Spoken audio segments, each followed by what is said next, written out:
leave the world around us. They don't need to know. Come find me where.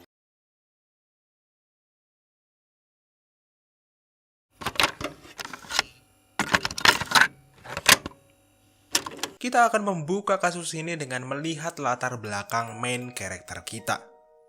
Amanda Taylor adalah seorang gadis berusia 20 tahun yang tinggal di Virginia, Amerika Serikat. Jika dilihat dari luar, Amanda ini terlihat normal seperti remaja-remaja lainnya. Dia sangat ekstrovert, ekspresif, dan suka hangout dengan teman-temannya. Sifat ekspresifnya ini bisa dilihat dari berbagai tato dan piercing yang menghiasi tubuhnya dan ratusan selfie yang terpajang di media sosialnya. Tapi di balik semua itu, Amanda memiliki keinginan dan obsesi untuk menjadi serial killer. Sahabatnya sejak kecil yaitu Johnny Roebuck juga mengatakan bahwa Amanda ini cukup menyukai hal-hal yang berkaitan dengan kekerasan dan darah. Entah apa yang membuat seseorang bisa menyukai hal-hal yang cukup aneh seperti itu, tapi kenyataannya beberapa orang memang lahir dengan kecenderungan untuk melakukan kekerasan. Amanda tetap menyimpan rapat-rapat sisi gelapnya ini dari dunia luar, dan hanya beberapa orang terdekatnya seperti Johnny saja yang mengetahui sisi gelapnya ini. Hal ini terus berlangsung sampai dia bertemu dengan pujaan hatinya, yaitu Rex. Semenjak berhubungan dengan Rex, Amanda terlihat lebih percaya diri untuk mengekspresikan sisi gelapnya. Hal ini dikarenakan Rex menyukai hal yang sama dengan Amanda, di mana dia juga menyukai hal-hal yang berbau kekerasan. Tapi ada satu hal yang membedakan Rex dan Amanda. Rex cuma menyukai hal-hal yang berbau darah dan kekerasan, sedangkan Amanda sudah terobsesi dengan hal-hal itu. Singkat cerita, Rex dan Amanda pun memutuskan untuk menikah, dan tidak lama kemudian mereka dikaruniai satu orang putra. Amanda dan Rex membina keluarga kecil mereka dengan penuh kebahagiaan dan cinta. Keduanya sering sekali menunjukkan kebahagiaan mereka di media sosial. Selama bersama Rex, obsesinya terhadap hal-hal yang berbau-bau kekerasan, darah, dan serial killer menjadi semakin kuat. Hal ini tidak terlepas dari suaminya yang menyukai hal yang sama dan sangat mensupport semua yang Amanda lakukan, asalkan istrinya itu bahagia. Bak gayung bersambut, menguatnya sisi gelap Amanda ini dibarengi dengan peristiwa yang membuatnya sedih, stres, dan lose control, yang tanpa sadar membuat sisi gelapnya menjadi sangat dominan. Peristiwa itu adalah kematian suaminya karena bundir. Orang pertama yang mengetahui kematian Rex adalah neneknya, yang saat itu sangat histeris melihat tubuh tak bernyawa cucunya. Kematian Rex ini sangat membuat Amanda terpukul dan marah. Dia menyalahkan kematian suami tercintanya itu kepada ayahnya Rex, yaitu Charlie, karena dia telah membuat Rex menjadi pecandu narkoba. Rex memiliki ketergantungan terhadap opioid. Dan uniknya, orang yang membuat Rex terjatuh dalam lubang gelap ini adalah ayahnya. Di mana ayahnya ini adalah orang pertama yang mengenalkan Rex kepada obat-obatan terlarang ini, dan dia juga orang yang terus mensuplai dan membuat Rex terus mengkonsumsi obat-obatan ini. Sepeninggal suaminya, Amanda tercatat mulai menjalani hubungan dengan seorang pria bernama Shane Ball. Sepertinya Amanda ini mencoba untuk mengisi ruang kosong di hatinya yang telah ditinggalkan suaminya dengan laki-laki yang memiliki sifat dan kesukaan yang sama dengan suaminya. Uniknya, Shane ini juga menyukai berbagai hal yang berhubungan dengan kekerasan dan darah. Shane nampaknya benar-benar menyukai Amanda. Bahkan dia sampai berbohong dan mengatakan kepada Amanda bahwa dirinya adalah seorang pembunuh hanya untuk mengimpress Amanda. Tidak hanya itu, Shane juga mengatakan bahwa dia pernah melenyapkan beberapa nyawa ketika dia masih menjadi anggota Navy Special Force.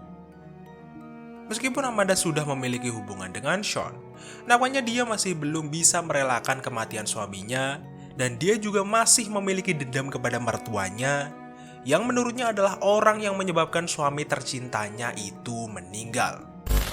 Amanda pun menyusun rencana untuk melenyapkan mertuanya.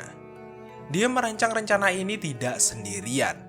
di mana Shane yang haus pengakuan dari Amanda dengan sukarela ikut membantu Amanda. Rencana yang disusun pasangan edan ini bisa dibilang cukup niat. Mereka sampai mencuri senpi dari rumah kerabat mereka, dan mereka juga membeli banyak sekali amunisi. Dan setelah menggodok rencana mereka matang-matang, Sean dan Amanda berencana untuk melaksanakan penghakiman mereka di hari dan waktu yang sangat bermakna bagi Amanda dan Rex.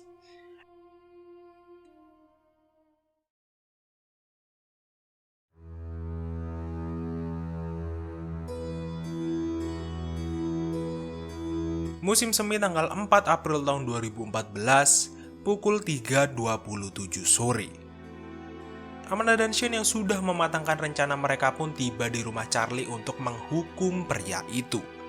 Dan setelah bisa masuk paksa ke rumah itu, Amanda tanpa ragu langsung mengeluarkan pisau yang dia bawa dan menghujani tubuh Charlie yang sedang tidur di sofa dengan beberapa tusukan. Charlie yang sudah mendapatkan beberapa tusukan uniknya masih bisa memberikan perlawanan kepada Amanda. Akan tetapi, perlawanannya itu langsung berhenti setelah Sean menghantam bagian belakang kepala Charlie dengan tire iron sampai tengkoraknya hancur dan membuatnya tak sadarkan diri. Perbuatan keji ini tidak berhenti di sini saja, di mana Amanda terus menusuk tubuh dan kepala Charlie sampai 31 kali, meskipun pria itu sudah tidak bernyawa. Dan untuk menutup aksinya di hari itu, Amanda berfoto selfie di depan tubuh Charlie, dan dengan bangganya dia mempost foto itu ke sosmed agar semua orang tahu. Tidak hanya itu, Amanda juga sempat menghubungi seorang blogger yang membahas kasus kriminal yang bernama Natasha dan meminta Natasha untuk mempost fotonya sesudah dia mengakhiri mertuanya di blognya.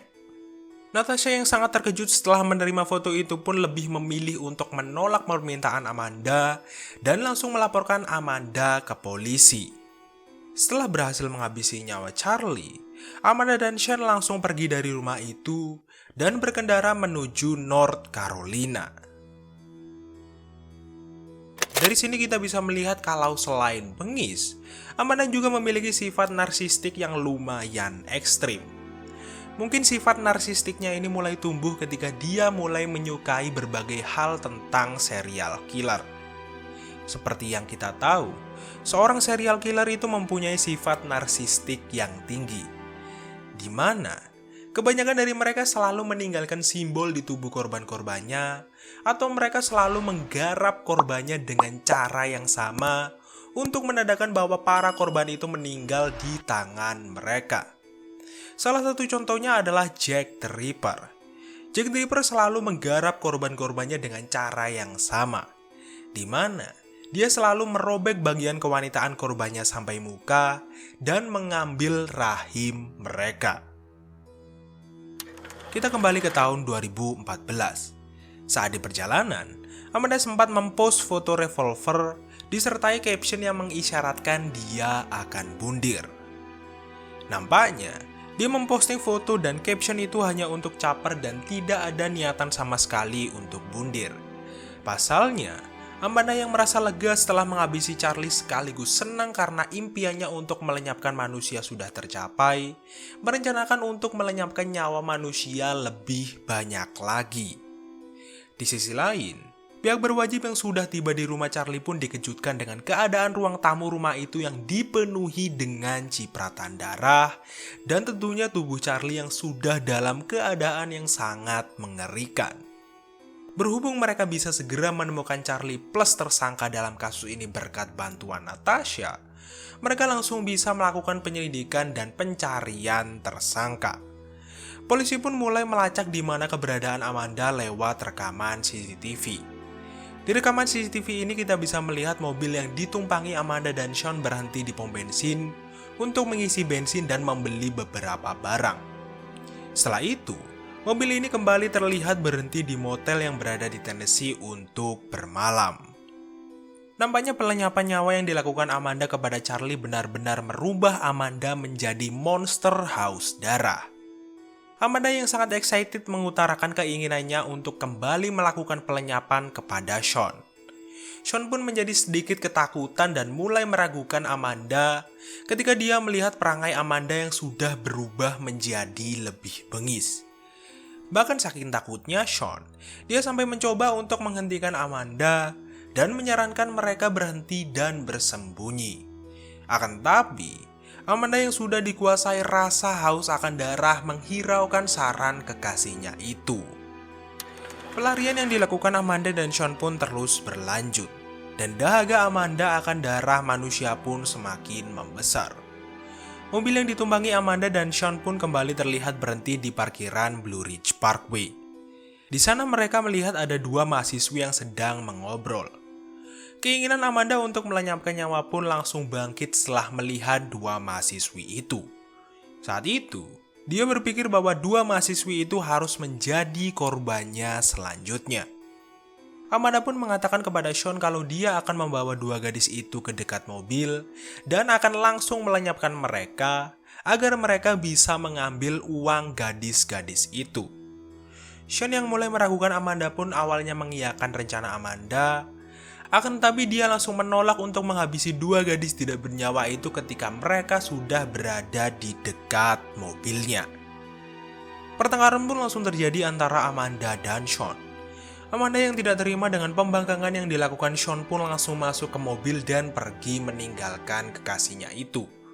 Dan setelah beberapa saat, Amanda memutuskan untuk kembali ke parkiran itu untuk menghabisi Sean. Setibanya di parkiran itu, Amanda langsung mengeluarkan revolvernya dan melepaskan peluru ke arah seseorang yang lagi jogging di depannya. Untungnya, peluru itu meleset dan tidak mengenai orang itu. Sean yang terkejut mendengar tembakan itu langsung berusaha untuk merebut revolver dari tangan Amanda. Tapi sayangnya Sean tidak berhasil dan Amanda langsung mengarahkan revolver ke wajah kekasihnya itu dan dor. Pria itu langsung tersungkur ke tanah dengan peluru yang menembus kulit wajahnya. Setelah diselidiki lebih lanjut, terungkap sebuah fakta bahwa sebelum dia mendor Sean, Amanda sempat mengatakan kalau dia hanya memanfaatkan Sean agar dia bisa memakai mobil dan revolvernya.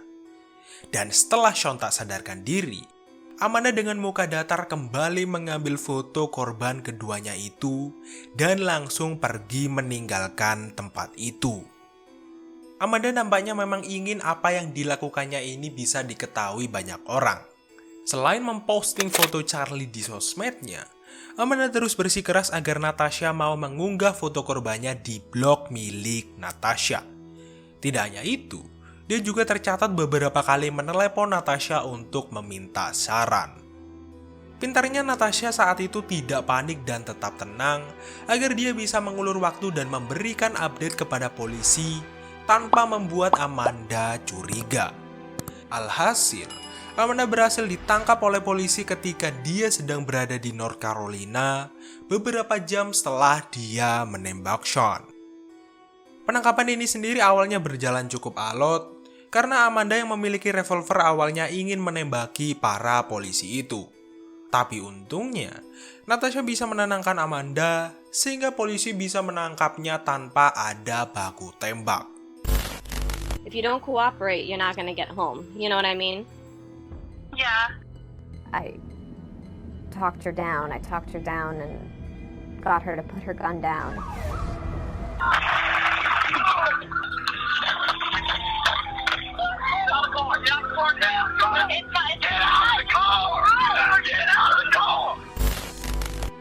Ketika diinterogasi, Amanda sama sekali tidak terlihat menunjukkan rasa penyesalan atas perbuatan yang telah dia lakukan. Bahkan, salah satu petugas yang menginterogasinya mengatakan bahwa dia sangat excited untuk menceritakan ceritanya. I killed Charlie at 3:27. I purposely did that. Why did you purposely? What happened on 3? Because that's mine and Rex's day. That's our birthday. We have the same birthday. Okay. That was always our thing was 3:27. But I started. I had a knife. It's a knife Sean got me for my birthdays, and so I just started. And he stopped moving, and Sean hit him to make sure he was dead. Do you remember where you stabbed Charlie at, where the places that you stabbed? I tried really hard to stab him in his chest. How did you get the blood off of you? I had there was none on me. I got like one little drop on me, but it was mainly, I guess, since the knife was so big Yeah. that it didn't really come back out on me or something. I don't know. But there was a bottle of Febreze in the Jeep, and I just sprayed it on there. Di sesi interogasi ini, Amanda menjelaskan kenapa dia memilih jam 3.27 sebagai waktu untuk menghakimi Charlie. Itu karena jam 3.27 adalah waktu yang spesial baginya dan mendiang suaminya. Dia juga menambahkan bagaimana dia menghakimi mertuanya, betapa leganya dia melakukan hal itu, dan bagaimana mertuanya itu sempat melakukan perlawanan sebelum Sean memukul kepalanya. Petugas itu pun lebih lanjut mengatakan kalau Sean belum meninggal kepada Amanda. I didn't know if I had shot his eyes out or like shot his Victor's brain. Just it's easier for me to look like at the picture. Dan yang lebih mengejutkannya lagi, Amanda dengan wajah datar mengatakan bahwa dia lebih memilih untuk diberikan hukuman mati daripada hukuman penjara seumur hidup saat petugas menjelaskan beberapa hukuman yang kemungkinan akan dia dapatkan. Jalannya persidangan Amanda tidak kalah serunya dengan proses penangkapannya. Meskipun dia sudah mengakui perbuatannya saat diinterogasi, mengejutkannya Amanda mengatakan bahwa dia tidak bersalah di persidangan. Akan tetapi, semua bukti dan saksi yang sudah terkumpul mulai dari senjata, foto sosmed, dan pernyataan Sean membuat juri tidak ragu untuk menyatakan Amanda bersalah atas pelenyapan tingkat pertama yang membuatnya dijatuhi hukuman seumur hidup penjara.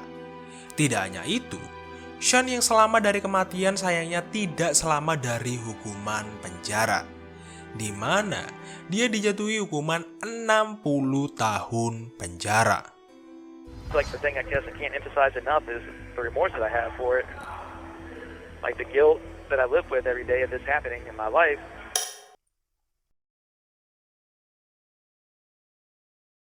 Kisah mengerikan ini tidak berhenti di sini saja. Setelah Amanda mendekam di balik jeruji besi, Amanda bersedia untuk diwawancara. Dan di dalam wawancaranya ini, Amanda menceritakan apa yang dia alami, apa yang dia rasakan, dan keinginannya untuk merenggut lebih banyak nyawa. Di dalam wawancaranya itu dia mengatakan alasannya melenyapkan mertuanya adalah karena dia berpikir bahwa mertuanya adalah orang yang bertanggung jawab di balik meninggalnya suaminya. Tidak hanya itu, dia juga mengatakan betapa bahagianya dan betapa excitednya dia setelah dia melenyapkan mertuanya. Bahkan saking excitednya dia, Amanda sampai memposting foto selfie dengan mertuanya yang sudah tidak bernyawa tanpa rasa ragu sama sekali untuk menunjukkan betapa bahagianya dia saat itu kepada dunia.